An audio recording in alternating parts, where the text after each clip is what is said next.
तो हिमाचल प्रदेश के मुख्यमंत्री जयराम ठाकुर से आप सुन रहे थे कि आखिर कैसे राज्य में कोरोना को कंट्रोल करने के लिए नीति बनाई गई। ये पूरी बातचीत आज रात 10:30 बजे आप देख सकते हैं इंडिया न्यूज पर।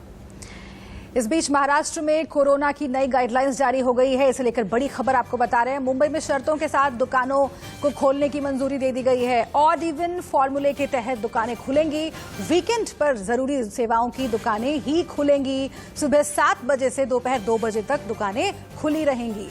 यूपी से भी खबर आ रही है। यूपी के 61 जिले होंगे मंगलवार से अनलॉक। जी हां, सुबह 7 बजे से शाम 7 बजे तक बाजार खुलेंगे।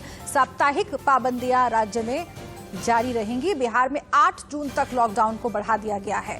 उत्तराखंड में भी 9 जून तक पाबंदियां बढ़ाई गई हैं। आंध्र प्रदेश में 10 जून तक लॉकडाउन बढ़ा दिया गया। अलग अलग राज्यों में लॉकडाउन की क्या स्थिति है, अनलॉक की क्या स्थिति है, ये हम आपको बता रहे हैं। ज्यादातर राज्यों में जहां पर कोरोना के केसेस कम होने शुरू हुए हैं, रिकवरी रेट बढ़ा है, वहां पर धीरे धीरे करके लॉकडाउन में छूट दी जा रही है। अनलॉक की प्रक्रिया शुरू हो रही है।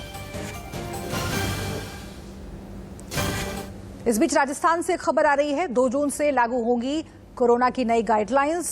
कारोबारी गतिविधियों को इसमें सीमित छूट मिलेगी। संक्रमण दर 10% से कम हो वाले जिलों में छूट मिलेगी। शुक्रवार दोपहर 12 बजे से मंगलवार शाम 5 बजे तक वीकेंड कर्फ्यू रहेगा। जिलों के भीतर 3 दिन वाहन आने जाने की छूट मिलेगी। जरूरी दुकानें सुबह 6 बजे से 11 बजे तक ही खोलेंगी। तो ये जो महत्वपूर्ण नियम है वो हम आपको बता रहे हैं। जरूरी दुकानें सुबह 6 बजे से 11 बजे तक ही खुलेंगी। इस दौरान ही बिक्री खरीद का काम हो पाएगा। लेकिन कारोबारी गतिविधियों में खासतौर से छूट देने का फैसला किया गया है ताकि जिन लोगों के काम धंधे चौपट हो गए कोरोना के दरमियान, उन्हें फिर से एक बार शुरुआत करने में मदद मिले।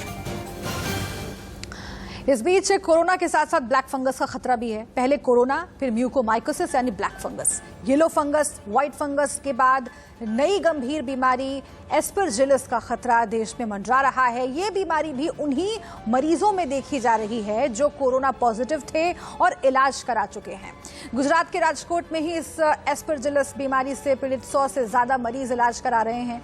इसके सिम्टम्स भी व्हाइट फंगस के जैसे ही हैं। ये फेफड़ों में कफ जम जाने से होती है।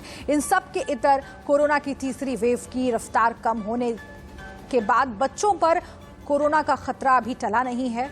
कोरोना के बाद बच्चों में एक नई बीमारी सामने आई है। यह है मल्टी सिस्टम इन्फ्लेमेटरी सिंड्रोम यानी MIS-C। इसके बिहार में 2 मामले देखे गए हैं। मल्टी सिस्टम इन्फ्लेमेटरी सिंड्रोम की चपेट में वो बच्चे आ रहे हैं जो कोरोना संक्रमित रह चुके हैं या फिर जिनके घर में लोग कोरोना पॉजिटिव हुए हैं। यानी कोरोना अपने साथ कई और बीमारियों को लेकर आ रहा है। इन्हीं सब मुद्दों पर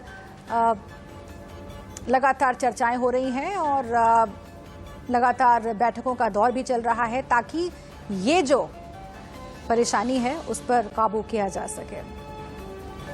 कुछ और जानकारी हम आपको इसी से जुड़ी हुई देते हैं। एस्परजिलस के लक्षण और कैसे होते हैं, ये फैसला आपको कैसे करना है कि एस्परजिलस का खतरा हो सकता है कि नहीं।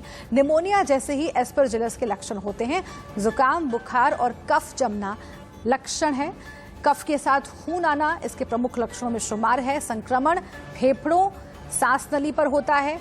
कॉर्निया पर भी असर डालता है। ये देख लीजिए, एस्परजिलस में इम्यूनिटी तेजी से कम हो जाती है जैसा कि ब्लैक फंगस में भी होता है। कोरोना मरीजों को ज्यादा सतर्क रहने की जरूरत है क्योंकि जो कोरोना से ठीक हो चुके हैं उनमें ही ये बीमारी देखी जा रही है और खतरनाक इसे माना जा रहा है। एक छोटे से ब्रेक के लिए हम रुकते हैं, आप बने रहिए हमारे साथ।